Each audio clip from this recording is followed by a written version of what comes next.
Let's talk today about my new favorite TV show that I highly recommend and I think you should definitely check out. It is called Why Women Kill. Now, before you get all worried, like, is this a true crime documentary? Absolutely not. This is the best scripted TV show ever. We're talking fake fictional characters. It was created by Mark Cherry, who's the same guy who created Desperate Housewives, except this is better, like 1,000 times better. He also created Devious Maids, which I don't know why I never got into that show, but this one is amazing. Yes, people are murdered. You're trying to figure out the whole time while you're watching both seasons, like who's going to die. So let's talk about season 1 and season 2 today because I think you're going to like them both. Hi everyone, I'm Lisa, author of the Frosted Misfortunes Cozy Mystery Series starring my own little kitty cat, Lucky. On this channel, we talk all about mysteries, whether those are books, TV shows, or movies. So if this sounds like you or something you might be interested in, make sure to hit the subscribe button below. I post new videos every Tuesday. All right, let's get into season 1 of Why Women Kill. And just so you know, season 1 has absolutely nothing to do with season 2. They're totally separate storylines, no overlap at all, which is perfectly fine. I actually started out with season 2 and thought it was amazing, and then I went back and watched season 1. So I love both of them. I could not stop watching them. They were so good. Okay, so season 1, let's talk about that. So this all happens both of the seasons have 10 episodes. So this all happens in one house for season 1, and it has 3 different generations that all lived inside of that house. So there is a couple in 1963, there is another couple in 1984, and another couple in 2019, like modern day. And so it's kind of funny to see when I saw the previews and I saw Lucy Liu, because she is the 1984 couple, and she had all this 80s hair with like curls and lots of hairspray and like the bright blue makeup. I was like, oh, that is so me in the 80s. But my makeup was not as expertly applied, nor was my hair done as well. But when she was wearing banana clips, I did get a little nostalgia because I loved my banana clips. I'm kind of sad that those went out of style. In fact, I tried wearing one the other day. It's just not the same. I don't know why. It was fun in the 80s. It isn't fun anymore, and it does look kind of weird. But let's go back to the story. So the first one is 1963, and that is about Beth Ann and her husband, Rob. Now, the crazy thing is there's the one who makes this totally worth it is Sheila, who lives across the street. I think they like try to imply she's Italian. She has 4 kids. She's like loud and like speaks her mind. So in the very first scene, in the very first episode, the husband, who's like this super jerk, like taps his coffee cup, and because he obviously wants his wife to refill it, so she gets up to refill it. Sheila gets annoyed. She's like, what is she, a dog? She's like, that's your wife, don't talk to him. So she hates him like right from the start and tells Beth Ann exactly like that's how it should be. And Beth Ann is like, no, I love doing things for my husband, it's fine, blah blah blah. And she's like totally devoted to him. In the meantime, there's this super secret going on that their daughter is dead, and nobody knows what happened or how she died or anything like that. So you figure that out later. I don't want to ruin it for you because it's so good once you find out, especially the last episode. It like totally makes everything worth it. Anyways, so she finds out her husband's like the Sheila who comes to visit them when they first move in is like, her husband's like, you look really familiar. I could have swore I've seen you somewhere before. And the guy's like, no, you haven't seen me. Actually, he saw him at the diner. He's cheating on his wife with the waitress at the diner. So Sheila like pulls her aside later and she's like, I'm really sorry to tell you this, but your husband is cheating with this waitress at the diner. She's like, no, he's not. And so she's like, don't talk to me. I don't believe you. You know, he would never do that because we have such a strong bond because of what happened to our daughter. So Beth Ann goes to the diner late at night and she spots him. He's making out with the waitress. He keeps lying to her and he's like, oh, I have to work late, blah, blah, blah. So it's 1963, so you can't GPS anybody, right? And it's so much easier to lie and not be followed around. So anyways, she goes to confront this. Sheila's like, you go confront her and you tell her to leave your husband alone. And she goes to confront her and she starts crying. And instead the waitress that her husband's having an affair with is like, oh, are you okay? I feel so bad for you. You know what? Why don't we just hang out and talk? I don't have that many customers. And they actually end up becoming friends. And she uses her friend Sheila's name and pretends that she's her. So I won't ruin that, but that obviously, I feel like it's set up for a big train wreck. And then the second couple, the 1984 couple, which is Lucy Liu. And then so her husband they have this really elaborate dinner party, and it turns out he's gay. So she didn't know that, even though they've been married for over 10 years, and she's super upset about it. And so he doesn't want to leave her. So he pretends to kill himself, but he really didn't kill himself. He just pretended like he was, and he like stuffed a bunch of pills in the chair. And so at first you're like, this guy is such a jerk. He just has to go. But you find out that they're actually super besties, and they like hanging out and being best friends. And he like compliments her on her hair and helps her with clothes. Like they're like a really solid best friend kind of couple. And then at the same time, she's like, that's not enough for me. I want more. And her best friend's son, who is now 18, has a super crush on her and is like, I think you're beautiful. I want to be with you. He heard that her husband was gay, even though nobody else knows. It was like revealed to her like blackmail in a, like not blackmail, but like in a secret envelope from a neighbor that hates her. And so he's like, I want to be with you. So they end up having an affair. And so that also leads to another train wreck. So in each of these, someone dies. So in the first one, 1963, 2 people actually die.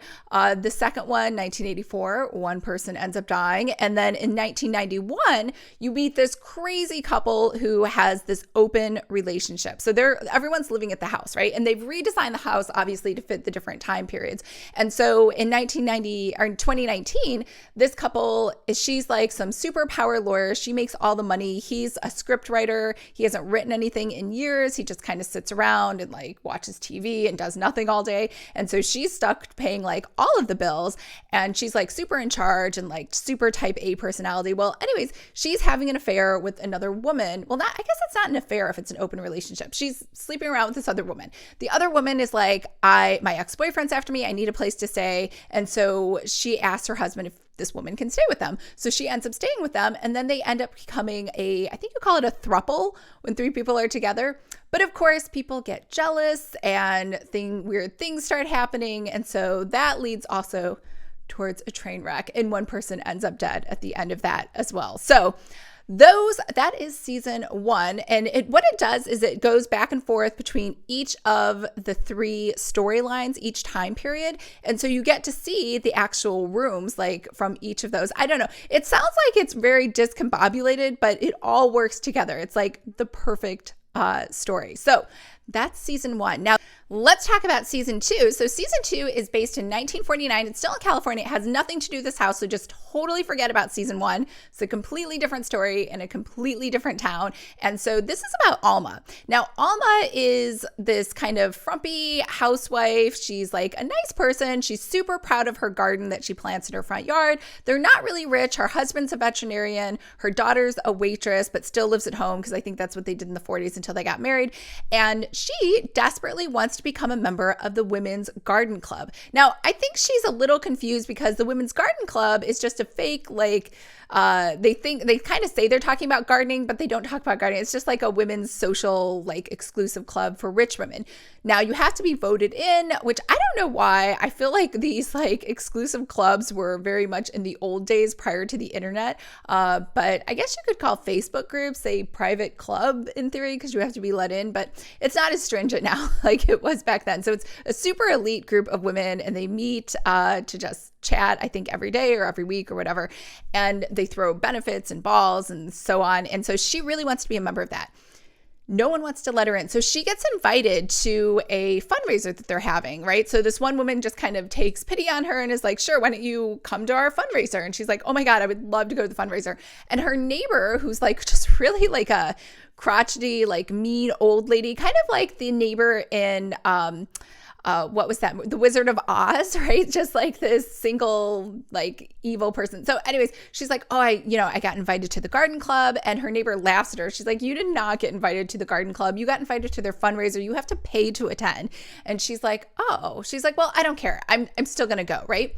So while she's getting ready, she finds a brooch in the closet that her husband had in this box of all these random like memento things. And so she puts it on. And then while she's at the garden club, she runs into a woman who's like, oh my God, that looks like the brooch that my aunt had. And we were worried, she passed away, a few years ago. We were very sad about it. It was on Valentine's Day. And so, she looks at the brooch, Alma does, and she's like, oh, this is her, like, it is her aunt's brooch, right? It says to my, beloved, whatever. It's like the aunt's name. So she gives it back to her. And so she doesn't want to say she found it in her house. So the woman's like, oh, thanks. Where did you find it? And she's like, oh, I found it in a rummage sale or something like that. And she's like, oh, we thought the maid stole it, but thank you so much for giving that back to me. And this woman that she gave the brooch back to is part of that exclusive garden club. So the garden club woman is like, oh, well, why don't we nominate Alma, right? Because there's a spot open in the garden club. That's why Alma's all excited. So the novel, I shouldn't say novel, the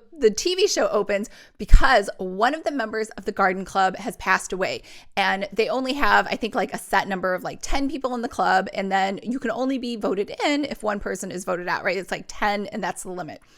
So that's why she's so super excited to get in, and they're like taking nominations. It's kind of like, I guess it's like a sorority, which I have no experience with sororities either because we don't have the Greek system at Notre Dame or St. Mary's because we believe, I shouldn't say we believe, the college believes, which I actually agree. I think that's why I'm saying we, that it promotes inequality.